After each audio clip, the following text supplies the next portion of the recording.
Explosives Nashville Division, and John Drake, Chief of Police, Metro Nashville Police. At this time, I'll turn it over to United States Attorney Cochran.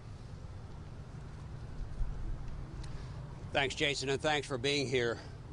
On behalf of the investigative team, I wanted to give you a major update in a development that we've come to in this case, and that is, based on the evidence that we've gathered to this point, we've come to the conclusion that an individual named Anthony Warner is the bomber, that he was present when the bomb went off, and that he perished in the bombing. We base this conclusion on forensic evidence, including DNA evidence that you'll hear about, as well as evidence that was gathered at the scene of the bombing. Because this was a collaborative effort, what I want to do is turn the microphone over to each of the agency folks here. They're going to talk about their agency's role in the investigation and how the evidence that they gathered and how the tests that they conducted led us to this conclusion. So let me start out by introducing Tennessee Bureau of Investigation Director David Roush.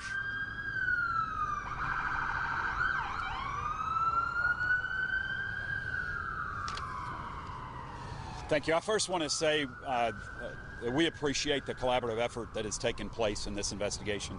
Local, state, and federal authorities have worked hand in hand in tandem around the clock since the incident, and it's paid off. TBI agents, analysts, and scientists have been assisting in this investigation from the start, gathering data, checking leads, coordinating interviews, and processing critical evidence in coordination with the FBI and the ATF. Overnight, TBI forensic scientists processed evidence from the crime scene for DNA testing. The evidence was compared to evidence collected from a vehicle used by the person of interest in this case. At approximately midnight Central Time, forensic scientists with TBI confirmed a match of the DNA at both locations belonging to the person of interest in this case. TBI continues to support this ongoing investigation. Thank you.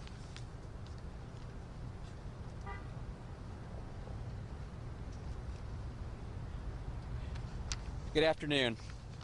Again, my name is Doug Korneski, Special Agent in charge of the Memphis Field Office, responsible, which also covers Nashville. I want to take a moment to update you on the intensive efforts of our investigative team. Today, as Director Roush mentioned, the Tennessee Bureau of Investigation, as well as the FBI laboratory in Quantico, Virginia, completed their DNA testing of a sample of human remains recovered at the scene. Those results were consistent with the suspect identified by U.S. Attorney Cochran. We're still following leads, but right now there is no indication that any other persons were involved.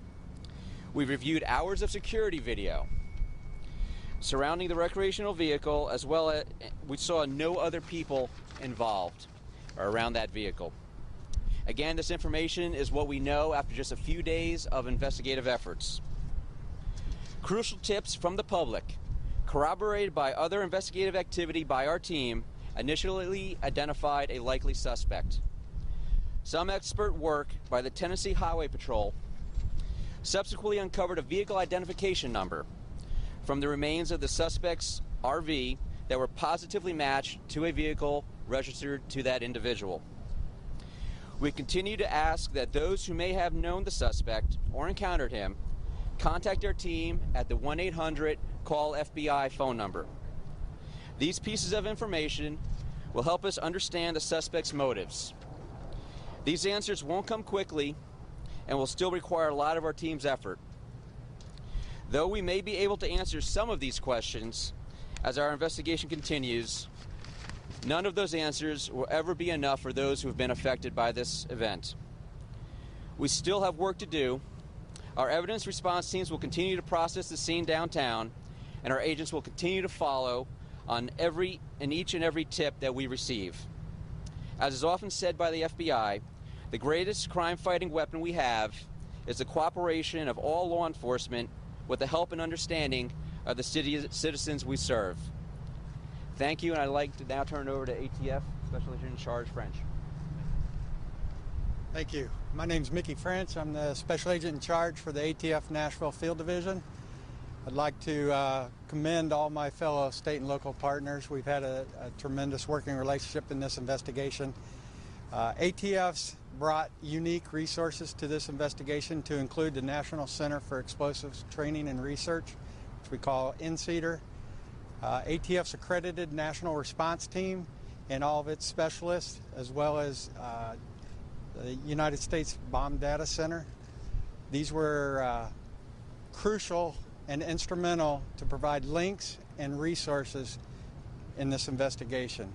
Additionally, the ability to leverage technology with traditional law enforcement techniques has been crucial in bringing this case to a relatively close. Although we still have a lot of investigation to do, we've gotten off to a great partnership and great start, and it's been tremendous. Thank you.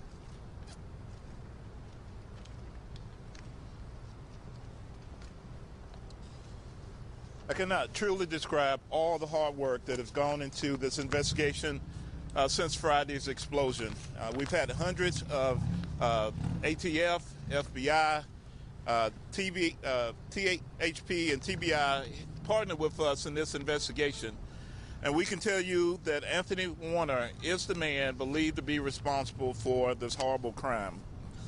There is no indication presently that anyone else was involved in this crime. As I've said earlier and several times before, Nashville is considered safe. There are no known threats against this city. A renewed curfew is going into effect beginning at 4:30 this afternoon in the area impacted by the blast. It'll be James Robinson Parkway, to 4th Avenue, to Broadway, and the Cumberland River. At noon tomorrow, the curfew will be in place, narrowed into the impacted area around Union, 4th Avenue North, Broadway, and the Cumberland River. The footprint will get smaller as processing of the blast scene continues by the FBI and the ATF. Thank you. Okay, at this time we'll try to take a few questions. I know it's kind of hard to hear out here, and we'll address it to the appropriate agency. Was it about motives or why you wanted to set this Just a second. I didn't hear the question. motive or why he wanted to set off this bomb? That's still all early in the investigation right now. On authorities' radar prior to this incident? I'm sorry. Was Warner on any authorities' radar prior to the explosion? No, he was not. Can you talk about the VIN? Was it a VIN number that was found, and how that was? The VIN number, you want to talk about VIN that? number, how you were? Because this blast, this is a massive blast. How were you able to find that VIN number? Well, our special agents with Tennessee Highway Patrol are trained in that. We have responsibilities there, and they were able to come out starting Christmas night and then coming again once daylight, came up the next day, yesterday, and just help identify on particular vehicle parts. So it was a vehicle part that you found in the debris that ultimately led to the identification? I can't answer that exactly. Vehicle parts help connect the vehicle to the suspect. I believe tips and other information came in to help identify him. Question for the FBI. I was curious regarding the actual questioning of I know that there have been associates of Warner that have been questioned about a 5G paranoia that he may have had. What can you tell us about that? So right now we're looking at any and all possible motives. We're not at a position where we can speculate on that now. We are interviewing individuals that we've identified that are known to the suspect. We are also asking the public to, if they know him, have spoken to him, or know his ideology or anything that might have motivated him. We're interested in speaking to you. So again, we're looking for those tips. What type of explosives is there here? That is still under investigation. We're collecting evidence from the crime scene is being processed at our laboratory. And have you been able to build a timeline, the days surrounding his life, basically? We're still working on all those Anything you can activities. say about what was inside his phone? Any sort of evidence you collected there? Computers or letters? We can't comment on that at this point. And to be clear about 5G, that is one of the many leads that you are investigating, one of the many motives you are investigating, just to be clear. We're aware of certain things online, and we're looking at every possible angle. Do you consider this domestic terrorism at this point? I'm sorry. Do you live alone or do you have family in the area? We can't comment on any of that right now. Can you talk about the fact that this DNA now just made it so quickly? We always hear, So I can comment on that briefly.